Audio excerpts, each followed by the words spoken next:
말씀 대하기 전에 먼저 잠깐 기도하겠습니다. 하나님 아버지, 이 시간 저희들이 주님의 말씀을 듣기 원합니다.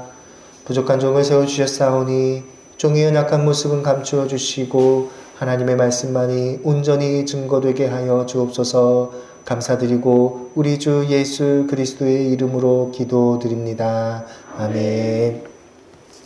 우리가 신앙생활을 하는 이유를 아주 간단하게 말을 하면 하나님 나라에 들어가기 위해서지요. 천국 가기 위해서. 우리 조상들이 예수천당 불신지요. 그 이야기가 그거죠. 하나님 나라 가기 위해. 세상에서도 어떤 나라에 들어가려고 그러면 그 나라에 그냥 들어 보내주는 게 아니라 입국 심사를 합니다. 이 사람이 우리나라에 와서 도움이 안 되는 사람이다 뭐 이러면 거부를 하잖아요. 입국 심사를 해요. 하나님 나라도 마찬가지입니다. 천국에 들어가기 전에 반드시 그 천국에 들어갈 수 있는 그러한 자격을 갖췄는지 입국 심사를 하는데, 그 입국 심사가 성경에서는 이제 하나님의 심판 이렇게 말씀해요. 이 하나님의 심판을 통과해야 하나님 나라에 들어가게 되는 것입니다. 그런데 성경에 보면 하나님께서 내리시는 이 심판이 총 3번 나옵니다. 최종적인 심판은 예수 그리스도의 재림으로 인한 심판. 이게 이제 맨 마지막에 있을 최후의 심판이에요. 그러나 그 심판이 있기 전에 2차례의 심판이 이미 있었어요. 그러니까 지금 우리가 살고 있는 이 시대는 2번째 심판이 끝난 다음 3번째 심판이 있기 전에 그 시기를 지금 살고 있는 거예요. 첫 번째 심판이 뭐냐? 노아의 홍수의 심판이죠. 2번째 심판이 무엇이냐? 바벨탑 사건이에요. 이 2차례의 심판은 어떻게 보면 최후의 심판이 일어나게 되는 그 배경과 어떤 근거들, 방향성들 뭐 이러한 것들을 설명하는 거예요. 이 2차례의 심판을 통해서 예수님의 재림으로 임한 맨 마지막 최후의 심판은 어떠어떠한 이유로, 어떠어떠한 근거로, 어떠어떠한 방향으로 진행하게 되는지 우리에게 알려주십니다. 오늘은 그 중에서 노아의 홍수가 있기 전 그 세상의 종말 어떤 식으로 벌어졌는지 그걸 먼저 살펴보려고 합니다. 자, 6절 말씀 보시면 하나님께서 땅 위에 사람 지으셨음을 한탄하셨어요. 여러분, 하나님께서 하나님의 형상을 따라 만드셨던 사람을 보시고 한탄하셨다. 하나님의 마음이 성경에 기록되어 있습니다. 여러분, 이거를 모세가 창작을 해서 쓴 게 아니잖아요. 그러면 이 6절 말씀을 기록할 때 하나님께서 모세에게 내가 한탄했다, 이 사실을 알려주신 거예요. 하나님께서 세상을 심판하시기 전에 그 세상을 바라볼 때, 야, 내가 이 세상 잘못 만들었다, 이런 한탄하는 모습이 있은 다음에 심판이 있다는 거예요.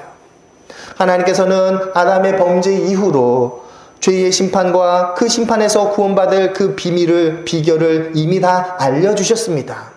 여러분, 아담의 범죄 이후로 그냥 그대로 방치한다면 여러분, 모든 사람들은 다 죽고 망할 수밖에 없지요. 최후의 모습은 지옥에 들어갈 수밖에 없습니다. 그런데 하나님께서는 그러한 인간들의 처지를 불쌍하게 여기셨습니다. 사람들이 다 죽고 망하지 않고 살 수 있는 길, 구원받을 길을 열어주신 거예요.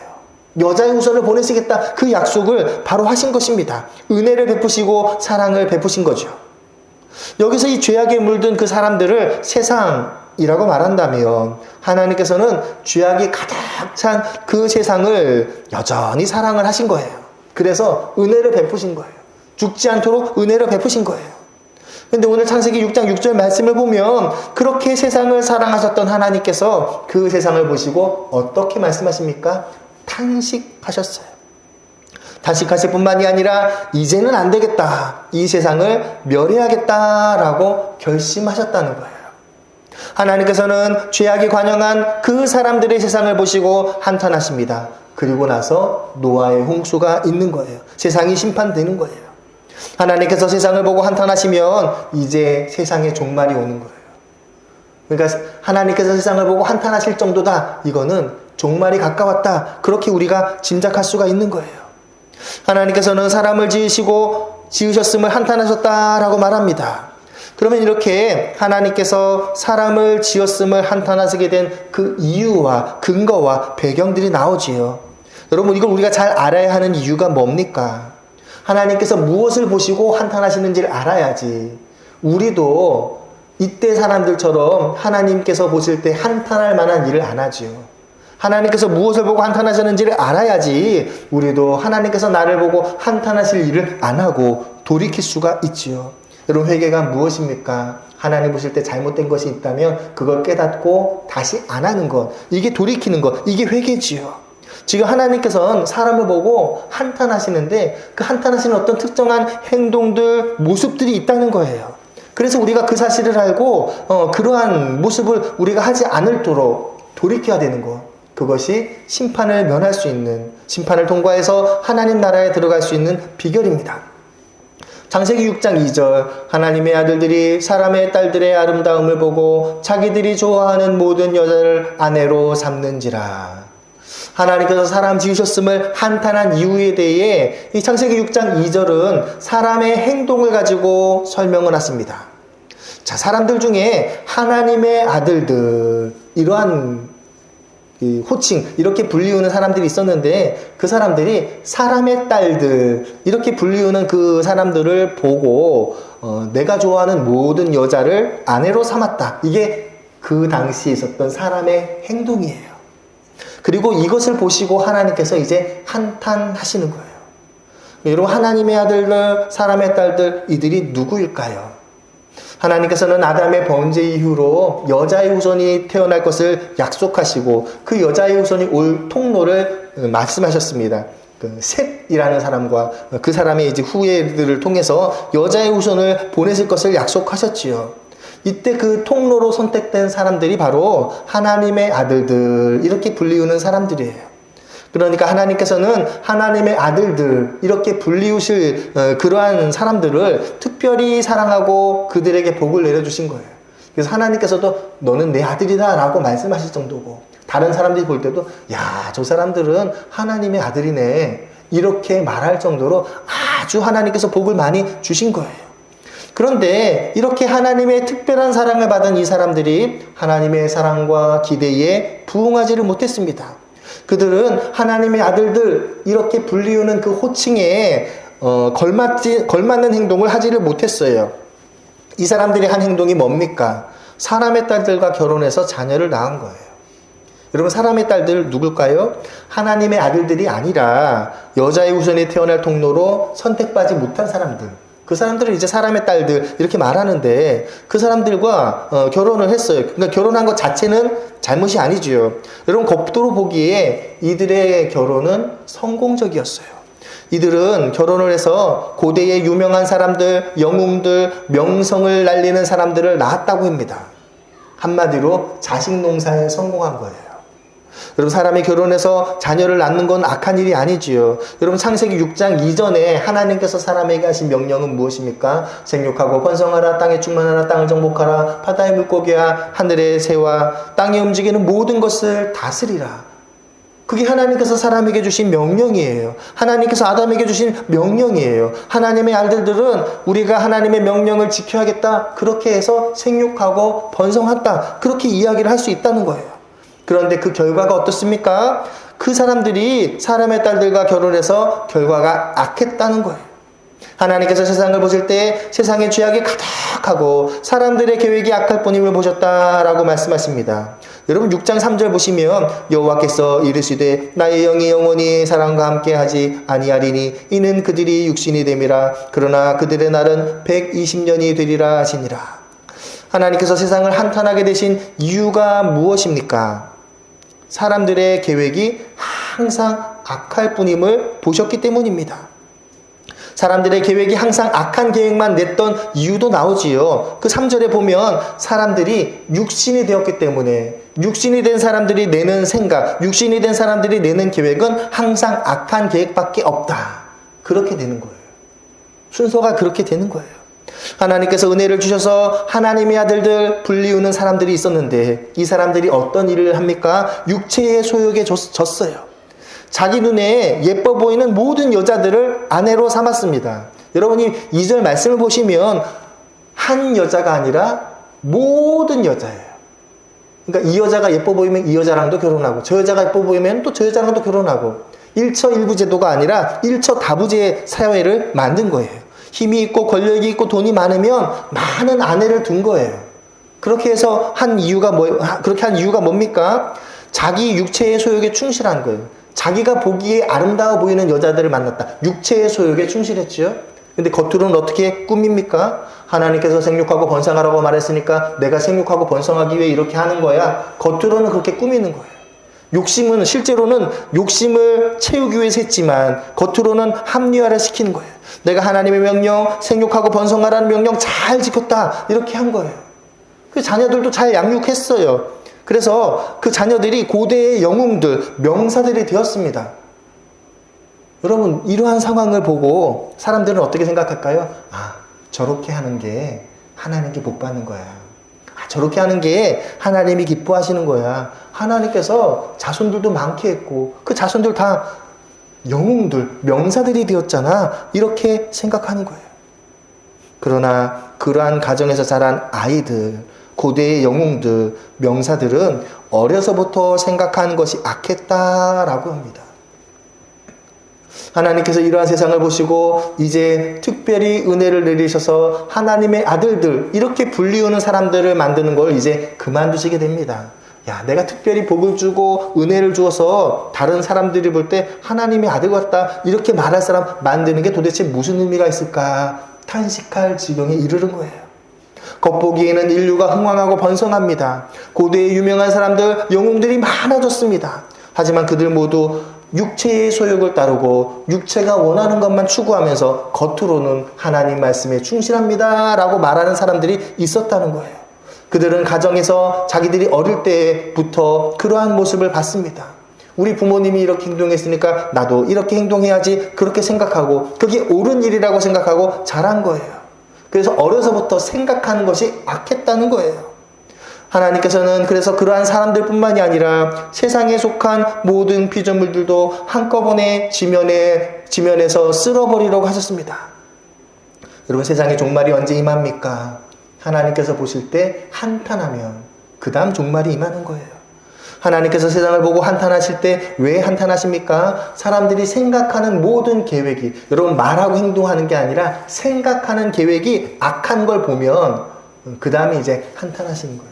그러니까 우연히 그냥 실수하고 실패하고 그래서 악한 결과가 나오는 게 아니라 아직 그러한 것이 드러나기 전에 마음에 생각하는 게 악하구나 이렇게 보시면 그때 이제 한탄하는 거예요. 하나님의 은혜를 받은 하나님의 아들들이 육체의 소욕에 져서 육신이 되었습니다. 그 결과 사람이 생각하는 모든 계획들 항상 악한 계획만 생각하게 되었습니다. 하나님의 특별한 은혜를 받아서 하나님의 아들들 이렇게 불릴 정도로 인재들도 마찬가지였다는 거예요. 하나님께서는 하나님의 아들들이 육신이 된 것을 보셨습니다. 여러분, 이렇게 타락한 하나님의 아들들이 한두 명이 아니에요. 하나님께서 노아 한 사람을 빼놓고 나머지는 다 왜 죽이셨습니까? 노아 말고는 모든 하나님의 아들들이 육체가 된 거예요. 노아 한 사람을 제외하고는 모든 하나님의 아들들이 육신이 되었어요. 그 결과 하나님께서는 노아와 노아의 가족을 제외한 모든 생명을 멸하시고 새로운 시작을 할 계획을 세웠습니다. 창세기 6장 8절, 그러나 노아는 여호와께 은혜를 입었더라. 여러분, 아까 살펴보았지요. 이때 당시에 하나님의 아들들이 어떤 행사를 했다고요? 자기 눈에 좋아 보이는 예뻐 보이는 모든 여자를 아내로 삼았는데 노아는 어때요? 한 여자만 아내로 삼았어요. 다른 사람은 자손을 많이 낳고 고대의 영웅들로 키우는데 노아는 어떻습니까? 아들 3명만 낳았어요. 그 3명만 잘 키우려고 노력을 한 거예요. 다른 하나님의 아들들과 구별되지요. 그래서 하나님께서 노아와 그의 가족을 통해 새로운 세상을 시작하시려고 계획하신 거예요. 하나님께서는 노아의 가족뿐만이 아니라 모든 짐승들도 7쌍씩 구원하셨습니다. 여러분, 이렇게 우리가 생각할 때에 이제 하나님께서 다 쓸어버리고 다시 시작하면 이 세상은 완전한 세상이 다시 되어야 하지 않겠습니까? 그러나 사람은 시간이 지나면 여전히 똑같은 잘못을 반복하게 됩니다. 하나님의 심판을 잊어버리고 죄악을 범하게 됩니다. 노아의 심판 이전으로 돌아가는 거예요. 이미 세상을 물로 심판하신 하나님께서는 여전히 사람들을 구원하고 싶으십니다. 노아라 한 사람을 시조로 한 새로운 세상을 만드신 그 하나님께서는 이제는 노아 시대처럼 다 쓸어버리는 것이 아니라 다른 방법의 구원을 계획하십니다. 범죄한 죄인이 회개하고 돌아오는 구원 계획, 그 구원 계획을 계획하시고 사람들에게 전하셨습니다. 이 구원 계획을 듣고 깨달은 사람들은 하나님께서 만드신 이 구원 세계 안에 들어와야 구원함을 얻을 수 있습니다. 여러분, 하나님의 구원 계획 우리가 어떻게 알 수 있을까요? 구약시대에는 하나님으로부터 직접 말씀을 들었지요. 어떤 사람은 꿈이나 환상을 통해 말씀을 듣는 일도 있었습니다. 오늘 이 시대에는 성경을 통해서 하나님의 말씀을 듣게 되는 것이 일반적입니다. 분명한 것은 하나님의 구원 계획을 우리가 들을 때에 성령 하나님께서 우리의 내면을 비추어 주셔야 합니다. 성령께서 우리의 마음을 비추어 주심으로 우리가 하나님의 구원 계획을 깨닫게 되는 것입니다. 오늘 신약의 말씀에서는 사가랴라는 그러한 사람의 이야기가 나옵니다. 여러분, 사가랴는 원래 제사장이었어요. 그리고 자신이 이제 제사를 진내할 순번을 맞춰서 성전에서 제사를 드리다가 천사를 보았습니다. 천사는 사가랴한테 아들을 낳을 것이다 라는 하나님의 말씀을 전달했습니다. 누가복음 1장 13절, 천사가 그에게 이르되 사가랴여 무서워하지 말라. 너의 간구함이 들린지라. 내 아내 엘리사벳이 내게 아들을 낳아주리니 그 이름을 요한이라 하라. 여러분, 사가랴가 제사장이라고 그랬어요. 우리 생각에 하나님의 사람, 그리고 제사장이라면 천사가 자기에게 전한 하나님의 말씀 어떻게 받아들여야 할까요? 당연히 믿어야죠. 천사가 전해줬는데 내가 하나님의 사람이고 제사장이면 천사가 전하는 말씀 당연히 믿어야죠. 근데 말씀을 보면 사가랴는 천사가 전한 하나님의 말씀을 믿지 않았어요. 그리고 하나님께서는 그가 천사가 전한 복음을 안 믿는 걸 보고 그의 입을 딱 막으셨습니다. 그 후로 그는 하나님께서 천사를 통해 하신 말씀이 완성될 때까지 말 못하는 채로 있었다라고 말합니다. 누가복음 1장 63절, 그가 서판을 달라 하여 그 이름을 요한이라 쓰매 다 놀랍게 여기더라. 사가랴가 언제 다시 말하게 됩니까? 아들의 이름을 지을 때 다시 말합니다. 아들의 이름을 사가랴는 요한이라고 지었어요. 여러분, 이 요한 누가 지은 겁니까? 천사가 전해준 이름이죠. 아들 낳을 테니까 이름을 요한이라고 하라. 천사가 자기에게 준 그 이름을 그대로 자기도 아들의 이름이라고 짓겠다고 고백한 거예요. 천사가 말한 것을 내가 믿습니다. 고백을 한 거예요. 그때 비로소 말을 하게 됩니다. 여러분, 요 일이 있을 때 사가랴의 집안에서는 요한이라는 이름이 없었어요. 우리나라는 아버지의 이름을 아들이 안 씁니다. 할아버지의 이름을 손자가 안 써요. 근데 서양 사람들은 그런 걸 많이 하죠. 리처드 1세, 리처드 2세, 리처드 3세, 그거 뭐예요? 할아버지 이름도 리처드, 아버지 이름도 리처드, 아들의 이름도 리처드, 똑같은 이름을 쓰는 거예요. 조상의 이름을 다 물려서 쓰는 거, 그게 이제 서양 문화예요. 그러니까 문화가 좀 다른 거예요. 우리나라랑 문화가 다른데, 아버지, 할아버지, 뭐 5대손의 이름을 그냥 물려받아서 그 이름을 쓰는 게 서양 문화지요. 근데 사가랴의 집안에는 요한이라는 이름이 없어요. 왜 없었느냐? 여러분, 요한이라는 이름, 우리는 이제 이게 성경을 기록할 그 시대가 아니어서 느낌이 안 오는데, 요한이라는 이름은 헬라어휘예요. 헬라어 단어의 이름이에요. 그러니까 우리식으로 말하면 뭐 제임스, 그런 이름을 지은 거예요. 한국 사람이 한국 이름을 지어야 되는데 아들을 낳으니까 얘 이름은 제임스야, 영어 이름을 지은 거예요. 아니, 한국 사람이면 한국 이름을 지어야지 왜 제임스라고 지어? 이 얘기를 하는 거예요. 여러분, 사가랴 집안은 제사장 집안이니까 자녀의 이름을 지을 때 히브리어 이름을 지어야 돼요. 그게 당연한 거예요. 제사장 집안에서 어떻게 자녀의 이름을 히브리어식으로 안 짓고 헬라식으로 짓습니까? 있을 수가 없는 일이죠. 요즘에 아이들이 뭐 영어 이름 짓는데 그건 그냥 잠깐 쓰는 거고, 실제 이름은 본 이름은 한국 이름으로 따로 있잖아요. 근데 이때는 그게 아니에요. 이름을 바꾸는 건 진짜 그 이름으로 사는 거예요. 김 제임스 이렇게 살아야 되는 거예요. 그렇게 지금 짓겠다고 이야기를 하니까 집안에서 난리가 난 거예요. 아니, 너 제사장이고 우리 집안은 제사장 집안인데 어떻게 아들한테 그 요한이라는 그 그리스 헬레니즘 그 이름을, 그 단어의 이름을 짓냐? 있을 수가 없는 일이라고, 그럼 안 된다고 이야기를 하는 거예요. 그런데 사가랴가 그 얘기에 아랑곳하고 하지 않고 말하죠. 내 아들의 이름은 요한이야. 그럼 집안의 그 가풍, 전통을 지키는 것보다 무슨 뜻에 순종하는 거예요? 하나님의 뜻에 순종하는 거예요. 믿음의 고백을 했습니다. 사가랴의 아들의 이름을 지음으로 믿음의 고백을 할 때 그는 즉시 성령으로 충만하게 됩니다. 67절 그 묻힌 사가랴가 성령의 충만함을 받아 예언하여 이르되. 여러분, 사가랴가 제사장이지만 그는 성령 충만한 경험은 없었던 것 같습니다. 말씀과 제사 절차에는 알았지만 성령 체험은 없었던 것 같아요. 그러나 그가 하나님의 말씀에 순종하는 고백을 한 이후로 하나님께서는 영적인 체험, 성령 충만한 체험을 하게 하십니다. 아들의 이름을 짓는 문제로 온 집안이 반대하고 논쟁이 벌어질 때 사가랴는 나섰습니다. 내가 환상으로 보았던 천사가 알려준 이름, 하나님께서 나에게 알려준 이름, 요한이라는 이름이 내 아들의 이름이 되어야 한다. 그 고백을 할 때 비로소 말을 하게 되고 하나님께서 부어주시는 은혜 체험을, 성령 체험을 하게 되는 것입니다. 이후에 나타나는 67절 이하에 나타나는 사가랴의 예언을 보면 하나님의 구원을 찬양하고 있습니다. 하나님께서 자기 백성을 돌아보시고 다윗의 집에 구원의 뿔을 일으키셨다라고 고백합니다.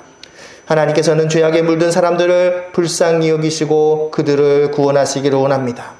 죄악이 가득한 세상에서 선한 백성들이 고통받는 것을 보고 그들을 구원하십니다. 하나님께서는 선한 백성들의 숨은 죄까지도 다 용서하고 싶어 하십니다. 그래서 하나님께서 그 계획 그대로 다윗의 자손을 구원의 뿔로 일으키셨습니다.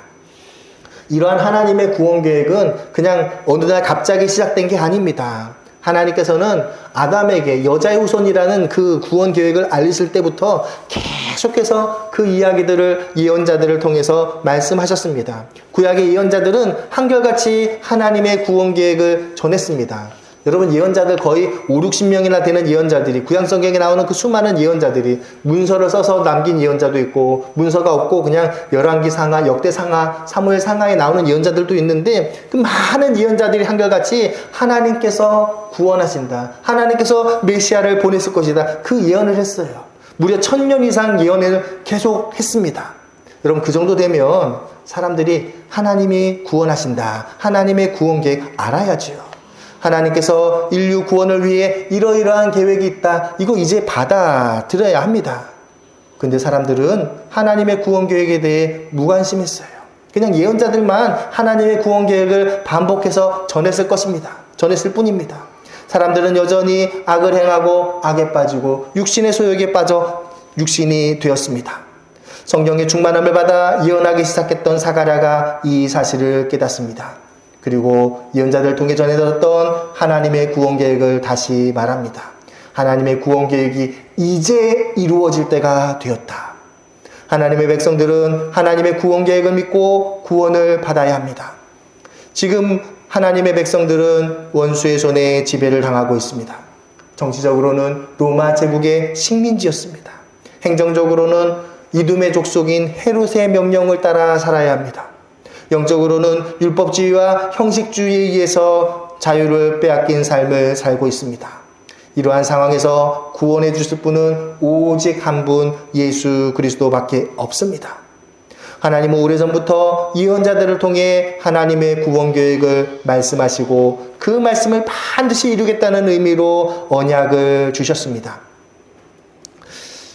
창세기 17장 17절 내가 내 언약을 나와 너 및 내 대대 후손 사이에 세워서 영원한 언약을 삼고 너와 내 후손의 하나님이 되리라 말씀하십니다. 하나님께서는 이 언약을 제일 먼저 아브라함에게 말씀하셨고 그 이후로 아브라함의 후손들에게 이 아브라함과 맺은 언약을 근거해서 계속해서 그 언약을 약속하십니다. 하나님께서 아브라함을 긍휼히 여기시고 아브라함의 하나님이 되셨고 그와 언약을 맺으셨습니다. 그때처럼 아브라함의 자손들인 이스라엘에게도 하나님께서는 이스라엘의 하나님이 되시고 그들의 조상들과 맺은 언약을 기억하겠다라고 말씀하신 거예요. 하나님께서 아브라함과 맺은 이 언약, 시간적으로 보면 1000년 이상이 지난 그 시점이었습니다. 그러나 하나님께서는 여전히 그 언약을 기억하시고 사가랴의 입을 통해 이야기하십니다. 여러분, 사람은 시간이 지나면 약속을 잊어버립니다. 1000년쯤 지난 약속 잊어버리지요. 그러나 하나님께는 결코 그런 일이 없습니다. 하나님께서는 한 번 맺은 언약을 잊어버리지 않으십니다. 언약을 기억하고 지키시는 분이 하나님입니다. 민수기 23장 19절 하나님은 사람이 아니시니 거짓말을 하지 않으시고 인생이 아니시니 후회가 없으시도다. 어찌 그 말씀하신 바를 행하지 않으시며 하신 말씀을 실행하지 않으시랴. 여러분, 우리가 믿는 하나님 어떤 하나님입니까? 하나님은 거짓말을 하지 않고 시건, 이 시건이라는 게 말을 먹는 거죠. 말을 바꾸는 걸 시건이라고 해요. 시건하지 않으시는 분입니다. 우리가 그 하나님을 믿고 섬기고 있는 거예요. 하나님께서 약속하신 것은 반드시 이루어집니다. 하나님께서는 우리를 구원하기로 미리 이미 약속해 주셨습니다. 이 약속은 반드시 이루어질 것입니다. 그러면 하나님의 이 구원이 어떠한 모습으로 나타날 것입니까? 누가복음 1장 74절 우리가 원수의 손에서 건지심을 받고. 여러분, 구원이란 건 기본적으로 악한 자의 지배로부터 벗어나 자유를 얻는 것, 그게 구원이죠.